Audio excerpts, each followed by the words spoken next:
So like a car, back in the old days when you used to top off, but we're not topping off here. It's a process where I have to put back in the amount of gas that I removed because I did a service on a coil inside, and I actually draw down, I evacuated a section of line, and I removed 1 pound 9 ounces about. So I'm gonna put 1 pound 9 ounces back in. I'm in the low side. I have the scale on here. Let's make sure it's reading. Put my glove on there. There we go, it's working. And it's back to 0. Suction line. Now the accumulator on this thing is that big 4-foot section right there. You see that big black thing right there? Like a car's accumulator, that's the accumulator for this unit. Here's the 2 compressors. 1 compressor, 2 compressors. These are your reversing valves for the heat pump. All right, so let's get 1 pound. And this is my valve where I'm putting in some refrigerant right here. And I don't have to worry about 1 pound 9 ounces liquid flooding this and getting liquid back to the unit back in there. So I put a little bit in there. There we go. I'll just give it a little rest right there. Put 6 ounces in for a second. I could put 1 pound 9 ounces in all at one time, but even I don't like doing that. Unlike cars, there is a superheat and subcooling on these things. It's not the most precise.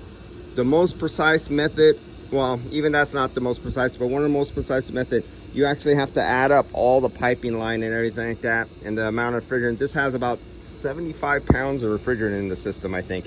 It's these 3 14-ton units and almost 2,000 feet of piping. And let's get some more back in there.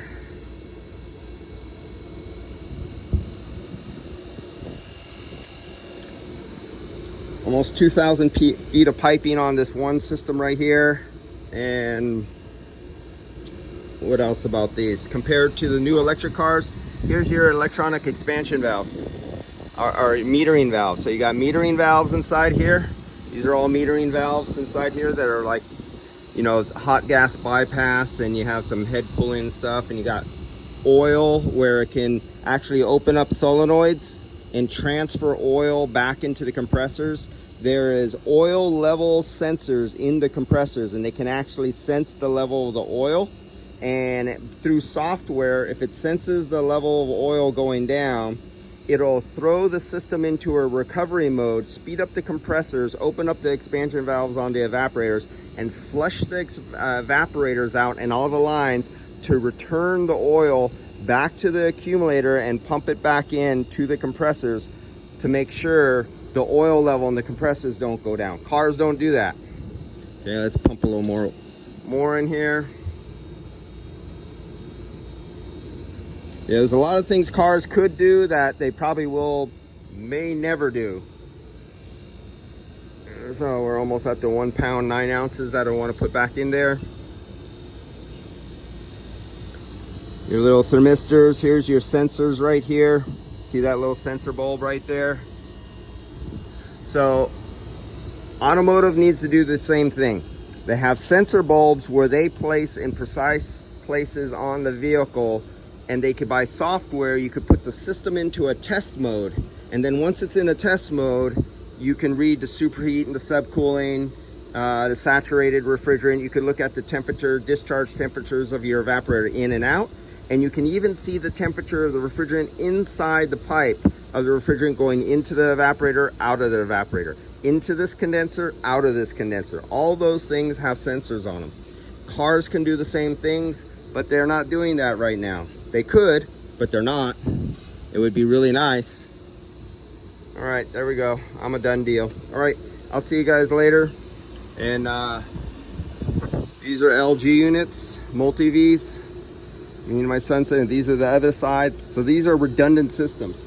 This system has nothing to do with this system. They're separate. They go to the same rooms, but if this system ever broke down, this system would keep on going.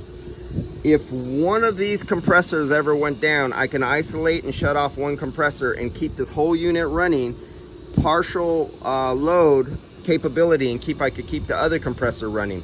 Or I could take this whole unit out and shut it, and I can manually isolate it with the valves right here.